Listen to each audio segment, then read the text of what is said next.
Em 2021, eu assisti pela primeira vez a animação Sonic the Hedgehog da DIC. Foi legal. Ela envelheceu até que bem, especialmente quando consideramos que isso é um desenho que tá chegando na faixa dos 30 anos. E eu adorei a temática de se passar em um mundo controlado pelo Robotnik. Era uma ideia que eu nunca tinha visto antes na série, que foi super divertido de acompanhar. Deu para ver que os escritores estavam se divertindo escrevendo essa história. Para aqueles não familiarizados, esse desenho junto de Adventures of Sonic the Hedgehog são os primeiros desenhos baseados em Sonic já feitos. E uma coisa que ambas as animações compartilham são as suas desconexões com os jogos. Tirando personagens como Sonic Tails e Robotnik, poucos elementos dos jogos são usados nessas animações. Mas só após terminar de assistir os episódios que eu acabei me tocando disso. Eu acabei não assistindo esse desenho específico quando criança, mas eu esperava que, apesar de estar em um contexto completamente diferente, eles iriam pelo menos tentar adaptar a história de pelo menos um jogo. E desde então eu não paro de me perguntar por quê? O que levou os produtores a fazerem uma história tão diferente? Os jogos tinham material, um contexto, os personagens, era só expandir o que já existia neles. Outros desenhos baseados em jogos faziam exatamente isso.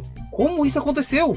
Quando Sonic estava passando pela fase de planejamento para entrar no mercado americano, Madeline Schroeder achou que as suas características não eram americanos o suficiente. Graças a isso, ele acabou chegando no design que vemos nas artes promocionais americanas dos anos 90. Mesmo o Sonic japonês já ter sido feito com os americanos em mente e servir de cara para a empresa nesse novo mercado. A SEGA japonesa e americana nessa época tinham visões bem diferentes para qual direção eles queriam levar o personagem. E a maior prova disso é a existência de um pequeno documento chamado de A Bíblia do Sonic. A Igreja do Ouriço finalmente existe, que loucura! Uma Bíblia, nesse contexto, se trata de uma Bíblia de uma propriedade intelectual. Para produzir ou licenciar uma franquia para algum projeto, é necessário ser entregues algumas guias para que o produto em questão seja fiel ao material que eles estão trabalhando. Nelas são geralmente entregues fichas de personagens, descrições de trama e cenários, e algumas regras que devem ser respeitadas. Foram escritas 3 versões dessa Bíblia americana, onde cada uma delas modifica e altera certas características da história, ou as transforma em algo completamente diferente. Por exemplo, Sonic Ouriço nasceu na Terra no começo do século XXI, em uma cidade de Hartley, Nebraska.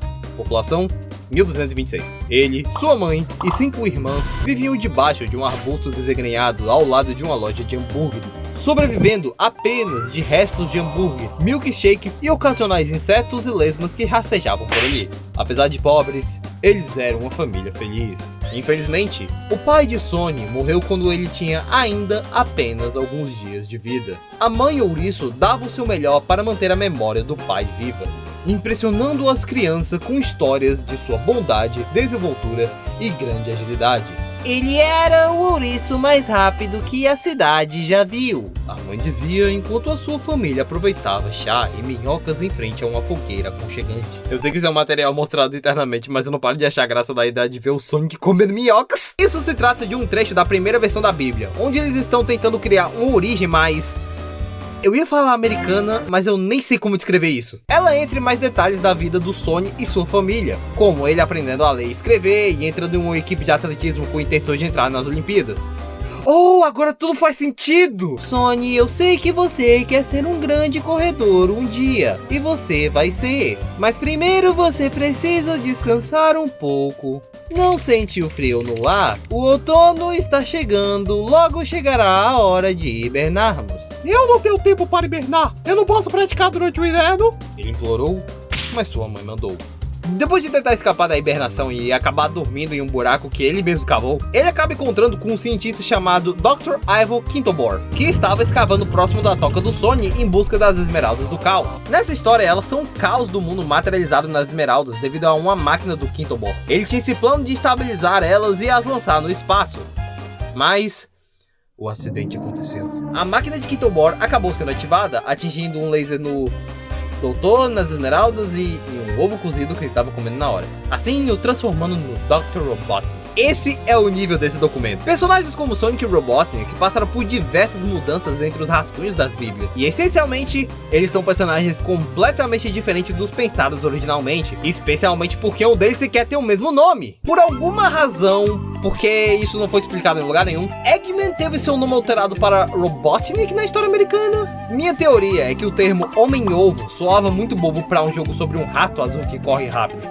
Segundo essa lógica faz sentido. Depois dessa primeira versão da Bíblia, as seguintes passaram a ser bem mais consistentes com o que foi apresentado nos manuais americanos e europeus dos jogos, culminando nas obras que se originaram desse rascunho final, como a HQ promocional americana, as HQs da Art e os desenhos da Dick. Essas versões dos personagens acabaram influenciando bastante a maneira que esses personagens são apresentados atualmente, com pessoas até hoje descrevendo Sonic como um personagem radical e cheio de atitude, sendo que isso sequer existia nas origens do personagem, e isso me incomoda profundamente. E isso fica bem mais claro quando levamos em consideração a ideia original do Sonic. Quando a Sonic Team estava criando o personagem, eles queriam um personagem que fosse atraente para as pessoas de todas as idades e gêneros, que fosse facilmente reconhecível e familiar, e representar a SEGA internacionalmente.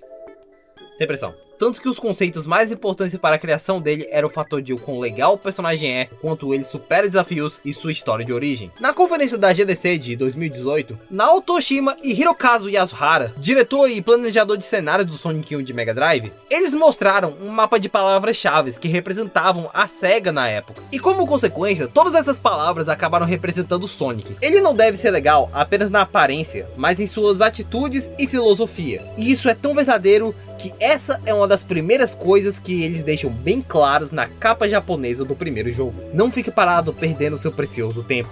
Quando você quer fazer algo certo, faça de uma vez. Faça enquanto pode. É o único jeito de viver sem arrependimentos. E isso é apenas uma característica do personagem, coisa que a versão americana unicamente se baseia. Descontraído e radicalmente legal. É sobre isso que Sonic se trata. Nada complexo. Nada complexo. Foi assim que tudo isso começou. Apenas um produto. Para os olhos da SEGA e para muitas pessoas. Mas para o Oshima, ele podia ser muito mais. Inspirado em desenhos de aviões e emblemas, a história de origem do Sonic se trata de um personagem fictício inspirado nesses aspectos. Em 1947, um piloto de avião que tinha o cabelo espetado sempre que tirava seu capacete, começou a ser apelidado de ouriço por conta dessa característica. Sua esposa, que era uma autora de livros infantis, acabou se inspirando nisso para criar um personagem baseado no apelido do marido, chamando esse personagem de Sonic. Ela passou a escrever histórias sobre esse ouriço inspirada nele para sua filha, que acabava não tendo muito contato com seu pai por conta do trabalho dele. Acabou que o piloto teve a imagem do ouriço desenhado nas costas da sua jaqueta de couro. Um dia, em um voo de teste para conseguir a façanha de se tornarem os primeiros humanos a quebrar a barreira do som, um dos pilotos acabou a quebrando sem problemas. Mas o homem conhecido como ouriço infelizmente teve seu avião destruído em uma explosão no momento que ele quebrou a barreira do som. Em 1980, uma fotógrafa chamada Meg encontrou uma jaqueta de couro com a imagem do Sonic nas costas. Reconhecendo o personagem das histórias que ouvia quando criança, ela comprou a jaqueta e a usou no trabalho. Enquanto fotografava um show aéreo, aconteceu um acidente no céu que levou à queda de um dos aviões. Nisso, ela acabou correndo para registrar o momento, porém, um segundo avião acabou caindo ao lado dela, prendendo Meg em um círculo de fogo. De repente, uma mão enveludada se estende, levando para um lugar seguro, enquanto ela perdia a consciência. Ao acordar em uma cama de hospital, ela só conseguia imaginar o que havia acontecido, pois a jaqueta carbonizada não tinha mais o Sonic. Ao revelar as fotos que havia tirado no dia do acidente, ela ficou chocada ao ver um par de sapatos vermelhos que lhe era familiar em uma das fotos. Notaram que isso não se trata de uma explicação da origem do personagem? Essa foi a primeira história criada com o personagem, e ela serviu unicamente para ilustrar e servir de exemplo de a verdadeira função dele, se expressar. Usar ele para passar uma mensagem ou ideia. E essa Bíblia não apenas desmerece essa ideia original, mas as desrespeita completamente. E ainda por cima cria uma origem genérica para o personagem. E apesar disso, os escritores de Sonic Saturday AM fizeram o mesmo que o Naoto Oshima fez. Eles decidiram se expressar com o personagem e expandir o que foi entregue a eles. E foi isso que muitos outros escritores, artistas, cantores e muitos outros continuam fazendo. Porque a ideia e a mensagem do personagem é tão forte que lá no fundo ela permanece nas pessoas, mesmo que seja indiretamente. Então crie e se expresse, passe a sua mensagem, conte sua história, aprenda novas coisas com o mundo e também o ensine. E quem sabe esse ouriço possa ser seu porta-voz, assim como ele tem sido durante todos esses anos para tantas pessoas. Eu adoro esse ouriço!